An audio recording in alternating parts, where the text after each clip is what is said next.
মাম্মা মাম্মা বাবা থেকে নেছে আমার তো জিলা না তো দাও দাও দাও না না না আমি খাবো, তোমাকে আমি দেবই না। দাও না এরম করছো বাবা, আমার জন্য এনেছে তো পাপা। না তো দাও তাই তুমিই খাবা, আমি খাবো না? তোমারটা দিব সত্যি? হ্যাঁ তাহলে আমি কটা খাবো? তুমি চারটে খাবা আমিও চারটে খাবো তাই? হ্যাঁ ঠিক আছে, নাও নাও তাহলে তুমি এটা খেয়ে নাও।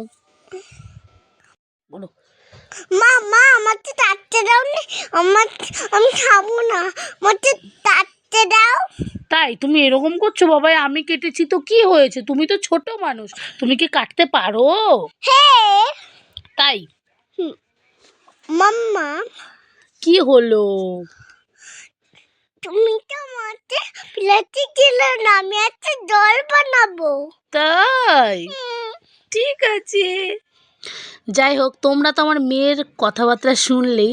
মাম্মাম একটু অভিমান করেছিল জানো তো, বলেছিলাম যে কেকটা আমি কেটে দিই, তো সে তো ভীষণ রেগে গেছিলো। আর তারপরে দেখো শুয়ে পড়েছে। কেন শুয়ে পড়েছে জানো? ওর পিমুনিকে ও বলছিল ঘুরতে নিয়ে যাওয়ার জন্য। এবার পিমুনির তো এমার্জেন্সি ওষুধ আনতে যাচ্ছিলো, তো নিয়ে যায়নি জন্য সেই বেচারা রাস্তায় শুয়ে শুয়ে ছিল, আবার বাড়িতে এসেও শুয়ে পড়েছে।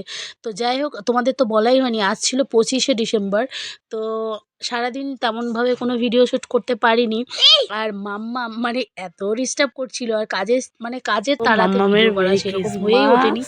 যাই হোক, মানে সারাদিন কি করলাম না করলাম সবটাই তোমাদের সাথে মানে সবটা শেয়ার করা আর কি আর সম্ভব বলো।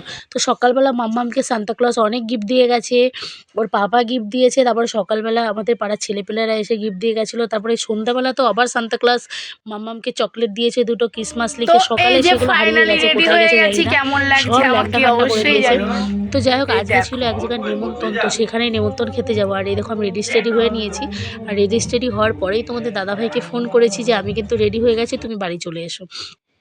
তো তারপরে রেডি স্টেডি হয়ে নিয়েছেন, মাম্মামকে আগেই রেডি করে দিয়েছে। আর এই দেখো এই শাড়িটা আমি অনেক দিন পরে পরেছি, মনে হয় হ্যাঁ 6-6.5 বছর তো হয়েই যাবে।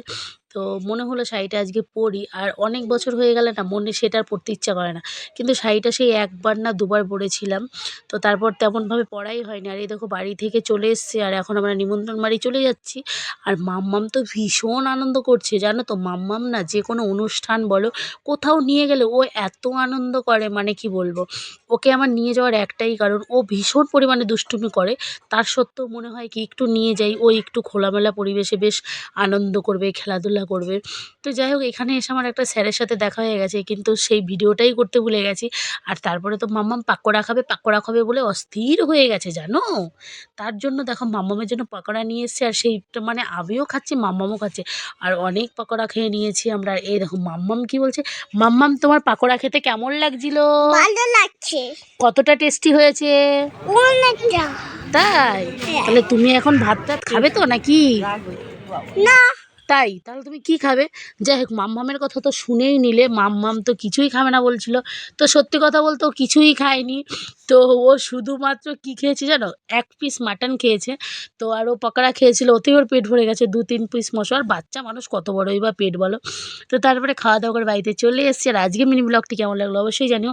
আর এই দেখো সাদা সাদা মেকআপ ধুয়ে টুয়ে কালো চামড়া বেরিয়ে গেছে।